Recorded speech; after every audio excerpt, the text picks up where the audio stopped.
Signature studio కథనానికైతే municipality అధికారులు దిగొచ్చారని చెప్పుకోవాలా. ఎక్కడైతే నిజామాబాద్ జిల్లాలోని వన్ టౌన్, దాంతోపాటు ట్రాఫిక్ పోలీస్ స్టేషన్, దాంతోపాటు ఏదైతే ట్రాఫిక్ ఏసీపీ కార్యాలయం దగ్గర మనం ఒక స్టోరీ చేయడం జరిగింది. ఇక్కడ దాదాపు ఒక చెత్త కుప్ప కాస్త ఒక గుట్టని తలపించిందని చెప్పేసి మనం స్టోరీ చేసినాము. సో స్టోరీ చేసిన వెంటనే ఏదైతే ఈ మున్సిపాలిటీ అధికారులు పారిశుద్ధ కార్యక్రమంలో ఎవరైతే ఉన్నారో, సో ఈ పారిశుద్ధ కార్యక్రమంలో ఇక్కడ పని అయితే చేశారు అని చెప్పుకోవాలి. ఎందుకంటే ఈ వీడియో మనము మున్సిపాలిటీ అధికారుల దృష్టికి తీసుకెళ్ళినాం. అంటే 3 పోలీస్ స్టేషన్లు ఉన్న దగ్గరనే పరిస్థితి ఇట్లుంటే అసలు నార్మల్గా కొన్ని ఏరియాలు ఏవైతే వినాయక్ నగర్ కావచ్చు, బోర్గేమ్ కావచ్చు, దాంతోపాటు ఇటు సైడ్ వస్తే నామదేవాడ, అమల్వాడి, గౌతమ్ నగర్, దుబ్బా, చంద్రశేఖర్ కాలనీ, ఇట్లాంటి ఏరియాలలో అసలు పనితనం పారిశుద్ధ కార్యక్రమాలది ఎలా ఉంది అనే దానిపైన అయితే ఒక ఎగ్జాంపుల్ అని చెప్పేసి మనం ఒక వీడియో అయితే చేయడం జరిగింది. సో ఏదేమైనప్పటికీ సో ఈ ఏరియా గురించి మాట్లాడుకుంటే నేను మళ్ళీ మీకు చూపిస్తా. సో మీకు అక్కడ బ్యాక్ సైడ్ కనిపిస్తున్న పోలీస్ స్టేషన్ ఏదైతే ఉందో అది ట్రాఫిక్ పోలీస్ స్టేషన్ అండి. సో ట్రాఫిక్ పోలీస్ స్టేషన్, దాంతోపాటు second one town police station అండి ఇది. సో దాంతోపాటు ఇక్కడ పక్కనే దీని రైట్ సైడే ఇక్కడ assistant commissioner of police, traffic police officer ఇక్కడ ఆఫీస్ అయితే మీకు కనిపిస్తుంది. ఒకసారి ఇటు రావచ్చు, మీరు ఒకసారి వచ్చి చూస్తే ఇక్కడ దాదాపు ఇక్కడ 3 ఆఫీసులు అంటే ప్రధాన కార్యాలయాలు అయితే ఉంటాయి. ఇక్కడ పూర్తిగా చెత్త అయితే పేరుకుపోయిన పరిస్థితి అయితే ఉంటుంది. ఇక్కడ మనము వీడియో కూడా చేసిన పరిస్థితి అయితే ఉంటుంది. సో దీని గురించి మనం ఆల్రెడీ స్టోరీ అయితే చేసాం. స్టోరీ చేసిన తర్వాత పారిశుద్ధ కార్మికులు కావచ్చు, మున్సిపాలిటీ అధికారులు అయితే స్పందించారు అని చెప్పేసి చెప్పుకోవాలా. ఎందుకంటే ఒక వీడియో చేసేసి మనము ఏదైతే అధికారుల దృష్టికి తీసుకెళ్తేనే పని చేస్తారా అన్నట్టుగా ఇవాళ అధికారులు కూడా ఇవాళ వాళ్ళు యాక్షన్కి రియాక్షన్ అయితే వాళ్ళు ఇచ్చిన పరిస్థితి అయితే ఉంది. అంటే వీడియో పెట్టినాం కాబట్టి పని అయింది, లేకపోతే వీడియో పెట్టకపోతే ఇవాళ ఆ చెత్త అంతా అట్లనే ఉంటుండే, ఆ చెత్త కుప్ప కాస్త ఒక గుట్టలాగా తలపిస్తుండే అని చెప్పేసి మనకు తెలుసా ఉంది. ఇక్కడ ఎవరైతే ఇక్కడ వ్యాపారం చేస్తున్నటువంటి వాళ్ళు ఎవరైతే ఉన్నారో, ఇక్కడ ఏవైతే ఫ్రూట్స్ కావచ్చు, దాంతోపాటు ప్లాస్టిక్ షాప్స్ ఏవైతే అంటే మనకి ప్రతి ఐటమ్ అండి, ఏమైనా దందా చేసుకునే వాళ్ళు వేస్టేజ్ ఏదైతే ఉంటుందో ప్లాస్టిక్ ఐటమ్తో సహా వాళ్ళు వచ్చి ఇక్కడ పడేస్తారు. సో పడేసిన తర్వాత ఇదంతా కూడా ఒక కుప్ప, పెద్ద కుప్పలాగా అయిపోయింది. ఇది చెత్త కుప్పలాగా అయిపోయిన తర్వాత చాలామంది ఇక్కడ ఎవరైతే స్థానికులు ఉన్నారో మున్సిపాలిటీ అధికారులకు కంప్లైంట్ చేసినా, పారిశుద్ధ కార్మికులకు కంప్లైంట్ చేసినా కూడా వాళ్ళు ఈ చెత్త కుప్పను అయితే వాళ్ళు క్లీన్ చేయలేక, కాకపోతే మనను ఆశ్రయించిన తర్వాత మనం ఇక్కడికి వచ్చి వీడియో చేసేసి వాళ్ళ పనితనాన్ని మున్సిపాలిటీ అధికారులకు చూద్దామని చెప్పేసి వీడియో చేసిన తర్వాత ఇదొక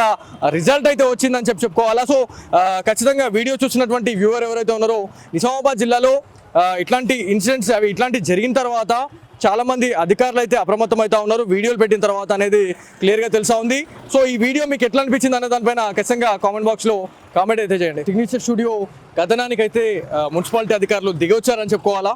ఎక్కడైతే నిజామాబాద్ జిల్లాలోని వన్ టౌన్, దాంతోపాటు ట్రాఫిక్ పోలీస్ స్టేషన్, దాంతోపాటు ఏదైతే ట్రాఫిక్ ఏసీపీ కార్యాలయం దగ్గర మనం ఒక స్టోరీ చేయడం జరిగింది. ఇక్కడ దాదాపు ఒక చెత్త కుప్ప కాస్త ఒక గుట్టని తలపించిందని చెప్పేసి మనం స్టోరీ చేసినాము.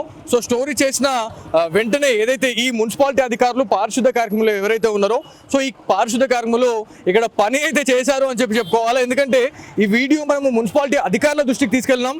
అంటే 3 పోలీస్ స్టేషన్లు ఉన్న దగ్గరనే పరిస్థితి ఇట్లుంటే అసలు నార్మల్గా కొన్ని ఏరియాలు ఏవైతే వినాయక్ నగర్ కావచ్చు, బోర్గేమ్ కావచ్చు, దాంతోపాటు ఇటు సైడ్ వస్తే నామదేవాడ, అమల్వాడి, గౌతమ్ నగర్, దుబ్బా, చంద్రశేఖర్ కాలనీ, ఇట్లాంటి ఏరియాలలో అసలు పనితనం పారిశుద్ధ కార్యక్రమాలది ఎలా ఉంది అనే దానిపైన అయితే ఒక ఎగ్జాంపుల్ అని చెప్పేసి మనం ఒక వీడియో అయితే చేయడం జరిగింది. సో ఏదేమైనప్పటికీ సో ఈ ఏరియా గురించి మాట్లాడుకుంటే నేను మళ్ళీ మీకు చూపిస్తా. సో మీకు అక్కడ బ్యాక్ సైడ్ కనిపిస్తున్న పోలీస్ స్టేషన్ ఏదైతే ఉందో అది ట్రాఫిక్ పోలీస్ స్టేషన్ అండి.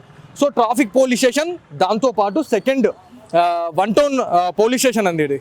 సో దాంతోపాటు ఇక్కడ పక్కనే దీని రైట్ సైడే ఇక్కడ assistant commissioner of police, traffic police officer ఇక్కడ ఆఫీస్ అయితే మీకు కనిపిస్తుంది. ఒకసారి ఇటు రావచ్చు, మీరు ఒకసారి వచ్చి చూస్తే ఇక్కడ దాదాపు ఇక్కడ 3 ఆఫీసులు అంటే ప్రధాన కార్యాలయాలు అయితే ఉంటాయి. ఇక్కడ పూర్తిగా చెత్త అయితే పేరుకుపోయిన పరిస్థితి అయితే ఉంటుంది. ఇక్కడ మనము వీడియో కూడా చేసిన పరిస్థితి అయితే ఉంటుంది. సో దీని గురించి మనం ఆల్రెడీ స్టోరీ అయితే చేసాం. స్టోరీ చేసిన తర్వాత పారిశుద్ధ కార్మికులు కావచ్చు, మున్సిపాలిటీ అధికారులు అయితే స్పందించారు అని చెప్పేసి చెప్పుకోవాలా. ఎందుకంటే ఒక వీడియో చేసేసి మనము ఏదైతే అధికారుల దృష్టికి తీసుకెళ్తేనే పని చేస్తారా అన్నట్టుగా ఇవాళ అధికారులు కూడా ఇవాళ వాళ్ళు యాక్షన్కి రియాక్షన్ అయితే వాళ్ళు ఇచ్చిన పరిస్థితి అయితే ఉంది. అంటే వీడియో పెట్టినాం కాబట్టి పని అయింది, లేకపోతే వీడియో పెట్టకపోతే ఇవాళ ఆ చెత్త అంతా అట్లనే ఉంటుండే, ఆ చెత్త కుప్ప కాస్త ఒక గుట్టలాగా తలపిస్తుండే అని చెప్పేసి మనకు తెలుసా ఉంది. ఇక్కడ ఎవరైతే ఇక్కడ వ్యాపారం చేస్తున్నటువంటి వాళ్ళు ఎవరైతే ఉన్నారో ఇక్కడ ఏవైతే ఫ్రూట్స్ కావచ్చు, దాంతోపాటు ప్లాస్టిక్ షాప్స్ ఏవైతే అంటే మనకి ప్రతి ఐటమ్ అండి, ఏమైనా దంద చేసుకునే వాళ్ళు వేస్టేజ్ ఏదైతే ఉంటుందో ప్లాస్టిక్ ఐటమ్తో సహా వాళ్ళు వచ్చి ఇక్కడ పడేస్తారు. సో పడేసిన తర్వాత ఇదంతా కూడా ఒక కుప్ప, పెద్ద కుప్పలాగా అయిపోయింది, ఇది చెత్త కుప్పలాగా అయిపోయిన తర్వాత చాలామంది ఇక్కడ ఎవరైతే స్థానికులు ఉన్నారో మున్సిపాలిటీ అధికారులకు కంప్లైంట్ చేసినా, పారిశుద్ధ కార్మికులకు కంప్లైంట్ చేసినా కూడా వాళ్ళు ఈ చెత్త కుప్పను అయితే వాళ్ళు క్లీన్ చేయలే. కాకపోతే మనను ఆశ్రయించిన తర్వాత మనం ఇక్కడికి వచ్చి వీడియో చేసేసి వాళ్ళ పనితనాన్ని మున్సిపాలిటీ అధికారులకు చూద్దామని చెప్పేసి వీడియో చేసిన తర్వాత ఇదొక రిజల్ట్ అయితే వచ్చిందని చెప్పుకోవాలా. సో ఖచ్చితంగా వీడియో చూసినటువంటి వ్యూవర్ ఎవరైతే ఉన్నారో నిజామాబాద్ జిల్లాలో ఇట్లాంటి ఇన్సిడెంట్స్ ఇట్లాంటి జరిగిన తర్వాత చాలామంది అధికారులు అయితే అప్రమత్తం అవుతా ఉన్నారు వీడియోలు పెట్టిన తర్వాత అనేది క్లియర్గా తెలుసా ఉంది. సో ఈ వీడియో మీకు ఎట్లా అనిపించింది అనే దానిపైన ఖచ్చితంగా కామెంట్ బాక్స్లో కామెంట్ అయితే చేయండి.